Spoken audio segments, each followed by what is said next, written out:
Welcome to my channel మీ ఈటు వంటలక్క వైటి ఫ్రెండ్స్. ఈరోజు నేను ఎప్పటి నుంచో కోడి తీసుకొస్తాను మా అబ్బాయి అన్నాను కదా. ఆల్రెడీ ఆమె ఇవాళ పొద్దునే పాపం నా కోసం తీసుకొచ్చింది. కోడి తీసుకెళ్ళి చక్కగా కాల్చి అంతా ముక్కలు కట్ చేస్తున్నాడు బాబాయ్ చేత. ఆ బాబాయ్ అంతా శుభ్రంగా క్లీన్గా నీటుగా అంతా తీసేసి జుట్టు కాల్చేస్తున్నాడు. కాల్చి శుభ్రంగా ముక్కలు కట్ చేసి ఇస్తున్నారు మా అబ్బాయికి. ఎందుకంటే మొన్న కూడా అతనే చేశాడు పాపం, ఈ రోజు కూడా అతనే అక్కడ పంపిస్తున్నాను నేను. ఎందుకంటే ఒక ఖాతాలాగా ఒక మంచి వ్యక్తి అతను, చాలా మంచి ఆయన. అందుకోసం నేను ఎక్కడ కూడా పంపను, అతని దగ్గర పంపుతాను. చాలా మంచి వాళ్ళు మా ముస్లిమ్స్ వాళ్ళు.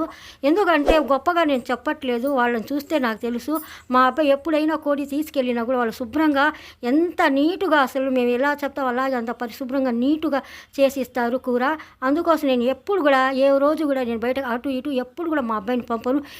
ఎప్పుడైనా ఇక్కడే వస్తాడు మా అబ్బాయి, ఇక్కడే ముక్కలు కట్ చేయించుకుని వస్తాడు. ఎప్పుడైనా కోడి తీసుకుని అక్కడే ఆ షాప్కి మేము వెళ్ళేది.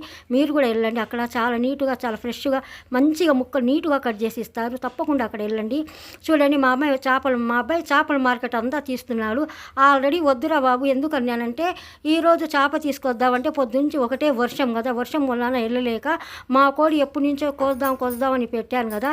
అందుకోసం ఆమెకి నేను ఫోన్ చేసి మా కోడి నీ దగ్గర ఉందిగా తీసుకొచ్చేసి అమ్మాయి అన్నాను. పాపం ఆమె తీసుకొచ్చింది. అందుకోసం ఈరోజు చక్కగా మా అబ్బాయి తీసుకెళ్ళి శుభ్రంగా నీటుగా మీడియం సైజులో ముక్కలు కట్ చేయించాడు. చూడండి ఎంత శుభ్రంగా ఎంత నీటుగా ఉన్నాయో. అందుకోసం నాకు అంత ఇష్టం, ఆ షాప్ అంటే చాలా ఇష్టంగా పంపుతాను ఎప్పుడు కూడా మా అబ్బాయికి. చూడండి ఈ ముక్కలని 1 కిలో అయ్యి 100 గ్రామ్ అయిందంట. 1 కిలో 100 గ్రామ్ ఆ చికెను. చూడండి శుభ్రంగా నేను వాష్ చేసుకొని మీకు ముక్కలన్నీ ఇలా కడుగుతాను, నీటుగా వాష్ చేసుకొని తీసుకొస్తాను. చూడండి ఫ్రెండ్, చూడండి చక్కగా నేను వాష్ చేసుకున్నాను పంపు దగ్గర వెళ్ళి. ఎందుకంటే మాకు బయటే కదా అంతా, షింకు లేదుగా, అక్కడ శుభ్రంగా వాష్ చేసుకుని తీసుకొచ్చాను. మళ్ళీ నాకు కొంచెం డౌట్ ఎక్కువ, ఎందుకంటే మళ్ళీ ఆ వాటర్ కొంచెం ఉప్పగా ఉంటాయి కదా. మళ్ళీ నేను మినరల్ వాటర్ వేసుకుని చక్కగా మళ్ళీ ఇంకోసారి నేను వాష్ చేసుకున్నాను. చూడండి 1 కిలో 100 గ్రామ్ అయింది నాటుకోడి కూడా. నేను గిన్నె పొయ్యి మీద పెట్టేసి చికెన్ అంతా దాంట్లో వేసేసాను. దాంట్లో రాళ్ళు వేసాను. చూడండి ఎంత నిగనిగలాడిపోతుందో, ఎంత సూపర్గా ఉందో. ఆ రేటే మటన్ కూడా అదే రేటు ఉంది, చికెన్ది కూడా అదే రేటు ఉంది. నేనేమో మటన్ తీసుకొచ్చుకోవాలన్నా కూడా ఎందుకు నా కోడి ఉంది కదా అని అదే తీసుకొచ్చుకున్నాను. లేకపోతే సూపర్గా ఈరోజు మటన్ కూర వండేదాన్ని. చూడండి నేను తొక్క తీయకుండా అల్లం చిన్నులపాయలు అన్నీ వేసుకుంటున్నాను. శుభ్రంగా నేను వాష్ చేసుకుని సన్నటి ముక్కలు కట్ చేసుకున్నాను. ఇప్పుడు మిక్సీ పట్టడానికి వెళ్తున్నాను. చూడండి చాలా చక్కగా మిక్సీ పెడతాను. ఎందుకంటే నేను వాటర్ వేసుకోకుండా పొడి మసాలాలాగా వేసాను. ఎందుకంటే దాని మీద తొక్కలన్నీ ఉన్నాయి, మీకు కనిపిస్తున్నాయి కదా. ఎందుకంటే నీట్గా తొక్క తీసిన కూడా ఆ టేస్ట్ వేరేగా ఉంటుంది. తొక్క తీయకుండా మసాలా పడితే ఆ ఘుమఘుమలాడటం, ఆ టేస్ట్, ఆ కమ్మటి వాసన భలే బాగుంటుంది. అందుకోసం నేను ఈరోజు మాత్రం నాటి కోడి కోసం ఆ వెరైటీగా నేను సెలెక్షన్ చేసుకున్నాను. నేను కూర వండేటప్పుడు ఫస్టే నేను సెలెక్షన్ చేస్తాను. ఎందుకంటే ఇలా ఉండాలి, ఇలా మసాలా పట్టాలన్నీ ఆల్రెడీ నేను మైండ్లో ఫిక్స్ చేసుకుంటాను. అందుకోసం నేను తొక్క తీయకుండా సూపర్గా నేను మసాలా వేసేసాను. చూడండి ఎంత ఘుమఘుమలాడుతుందో. మసాలా వేసినాక తగినంత నేను పసుపు వేసుకుంటున్నాను. చూడండి సూపర్ టేస్టీగా వండుతున్నాను. చాలా కలర్ఫుల్గా ఉంటుంది, చాలా టేస్టీగా ఉంటుంది నేను వండిన కూర.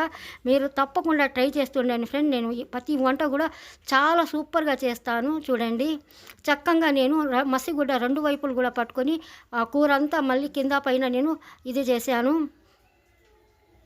చూడండి నేను మసాలా పట్టడానికి ఏమో ఇది ఉల్లిపాయలంతా నేను తొక్క తీసుకుని పెద్ద పెద్ద ముక్కలు కట్ చేసుకుని మసాలా పట్టేస్తున్నాను. ఎందుకంటే నేను ముక్కలు కోసుకుని వేసుకుంటే ఈరోజు నాకు నచ్చట్లేదు, మంచిగా టేస్టీగా నాకు గ్రేవీ కావాలని. అందుకోసం నేను సన్నగా మామూలుగా లావు ముక్కలు కట్ చేసుకుని మిక్సీ పట్టేస్తున్నాను మసాలా, ఉల్లిపాయల మసాలా. చూడండి ఆల్రెడీ మసాలా పట్టిన దాంట్లోనే మళ్ళీ మసాలా పట్టేస్తున్నాను. చూడండి మళ్ళీ ఆ మసాలా అంతా నేను ఉల్లిపాయల మసాలా అంతా వేసేస్తున్నాను. చూస్తుండండి ఫ్రెండ్, నేను వంటకం ఎలా చేస్తున్నాను, నా వెరైటీ ఎలా ఉంటుందో మీరు మాత్రం గమనించి చూడండి. నేను ఒక్కొక్క వెరైటీ ఒక్కొక్క రకంగా నేను మార్చేస్తాను. ఎందుకంటే ఆల్రెడీ వంటలు అంటే నేను సీనియరే, వంటలు మాత్రం సూపర్గా చేస్తాను. నా వంటలు ఏదో కొంతమంది ఏదో వండిందిలే, మేము వండినట్టే వండిందిలే అనుకుంటారు, కానీ నా వంటకమే ఏరేగానే ఉంటుంది. టేస్ట్ కూడా చాలా సూపర్గా ఉంటుంది. చూడండి లొకేషన్ ఎలా ఉందో. ఈరోజు మా ఇంటికాడ వర్షం పడుతుంది బాబు, నాకు ఎంత చికాకు అనిపిస్తుందో. ఎందుకంటే కాళ్ళు జారిపోతున్నాయి నడిచేటప్పుడు. నాకు లైట్గా మాకు మట్టి ఇసుక బురద లాగా ఉంటుంది కదా, లోపలే చేసుకోవటానికి ఉండదు. నేను బయటికి వెళ్ళటం లోపలికి రావటం అట్లా అవుతూ ఉంటుంది. నేను నేను మసాలా వేసుకున్నాక, ఉల్లిపాయ మసాలా వేసుకున్నాక తగినంత నూనె వేసుకున్నాను. అంటే ఒక 5 స్పూన్లు 6 స్పూన్లు నూనె వేసుకున్నాను.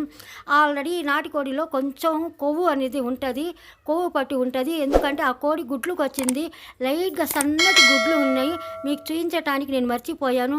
ఆ గుడ్లతో కడిగేసి వేసేస్తాను నేను దాంట్లో. చూడండి, నేను తగినంత ఒక కొబ్బరి చుప్ప తీసుకున్నాను. మా అమ్మాయి ఆ కొబ్బరి చుప్పలు కూడా పెట్టలేదు, డిలీట్ చేసింది అనుకుంటాను. ముక్కలన్నీ కట్ చేసిన వీడియోలు పెట్టుకుంది. ఒక కొబ్బరి చుప్ప తీసుకున్నాను, ఎండు కొబ్బరి. చూడండి, చాలా చక్కగా నేను మిక్సీ పట్టేస్తున్నాను, చాలా సూపర్గా. చూడండి, పొడి పొడిలాడినట్టుగా నేను మరీ ఇదిగా వాటర్ వేసుకోకుండానే అట్టా పొడి మసాలా లాగా మెత్తగా మిక్సీ పట్టేసాను. చూడండి, సూపర్ టేస్ట్గా నేను మంచిగా గుమగుమలాడిపోతుంది. ఎంత బాగా మంచి వాసన వస్తుందో చూడండి. నేను పెద్ద స్పూన్ తీసుకోవటానికి కూడా నాకు అంత టైం లేదు, ఎందుకంటే నా చిన్న గదిగా ఫ్రెండ్స్ సామాన్లు బొచ్చడు ఉన్నాయి, కానీ వాడుకోవటానికి పరిస్థితి లేదు నాకు. గబగబా నేను వీడియో తీసేటప్పుడు ఒకటి తీద్దామని అవ్వదు. ఇప్పుడు చూడండి, నేను ఎన్టీఆర్ కారం సెలెక్షన్ చేసుకున్నాను. సాంబార్ కారం నేను మార్చేసాను, ఎందుకంటే ఈరోజు ఆ టేస్ట్ కోసం నేను ఎన్టీఆర్ కారం పెట్టుకున్నాను. చూడండి, గుమగుమలాడుతుంది. ఇప్పుడు నేను కారం కూడా వేసుకున్నాను, చూస్తుండండి ఫ్రెండ్స్.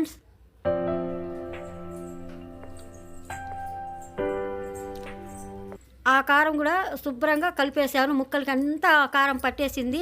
దాంట్లో నేను కొంచెం లైట్గా నాటుకోడి పులుసు అంటే కొంచెం లైట్గా నేను చింతపండు రసం వేసుకోవాలనుకున్నాను. ముక్కకి టేస్ట్ వచ్చింది. మీరు మాత్రం తప్పకుండా ఒక్కసారి ట్రై చేయండి. నేను చెప్పినట్టుగా లైట్గా కొంచెం చింతపండు పులుసు వేసుకుంటే ముక్కలో టేస్ట్ వచ్చింది, సప్పదనం ఉండదు, టేస్ట్ ఇంకా ఎక్కువ వచ్చింది. కొంచెం నేను ఇది చింతపండు పులుసు వేసుకున్నా, మూతేసి పెట్టేశాను. నేను పొడి మసాలా కోసం నేను అన్ని ఫ్రెండ్స్ చూడండి, ఆల్ రౌండ్ నేను మసాలా దినుసులన్నీ చాలా ఎక్కువ వేసుకున్నాను. 1, 2 వచ్చి నేను 2 స్పూన్లు చొప్పున వేసుకున్నాను. జీలకర్ర అయినా ధనియాలైనా అన్ని దినుసులన్నీ కలిపి నేను 2-3 స్పూన్లు దాకా వేసుకున్నాను. చక్కగా అది నేను పొడి మసాలా లాగా చేసుకున్నాను. చూడండి, ఎంత ఉందో నా చేతిలో పొడి మసాలా అంతగా వేసుకున్నాను. ఎందుకంటే పులుసుగా గ్రేవీగా చిక్కదనంగా బాగుంటుంది. నట్ట చేశాను నేను, చాలా బాగుంటుంది. ఎక్కువ వేసుకుంటే జీలకర్ర ధనియాలు ఎక్కువ వేసుకోవాలి, మిగతా అన్నీ తక్కువ వేసుకోవాలి. వేసుకుని ఎక్కువగా మేము అలా పొడి మసాలా పట్టుకుని వేసుకుంటే అది మాత్రం ఫ్రై చేసుకోకుండా వేసుకున్నాను నేను పొడి మసాలా. చూడండి, పొడి మసాలా వేసుకున్నాక 4 పచ్చిమిర్చి వేసుకున్నాను, ఇంకా కట్ చేసుకోలేదు, ఎందుకంటే ఆల్ రౌండ్ దాంట్లో ఘాటుగా ఉంది వాసన. నేను టేస్ట్ కూడా చూశాను, ఉప్పు అంతా సరిపడినట్టుగా ఉంది, ఇంకా లైట్గా కొంచెం తక్కువ పడితే మళ్ళీ వేసుకుంటాను నేను. ఇప్పుడు మాత్రం మళ్ళీ ఉడకటానికి నేను మామూలు వాటర్ వేసుకుంటున్నాను. నాటుకోడి కదా, కొంచెం వాటర్ వేసుకొని మళ్ళీ ఉడకబెట్టుకోవాలా, ఎందుకంటే ఎంత చిన్న కోడి అయినా కూడా కొంచెం ముక్క మాత్రం గట్టితనం ఉంటుంది. అందుకోసం నేను ఒక జార్లో మసాలా పట్టిన జార్లోనే నేను వాటర్ వేసుకుని పెట్టుకున్నాను. చక్కగా వాటర్ వేసుకుని శుభ్రంగా నేను కలిపేస్తున్నాను. చూడండి,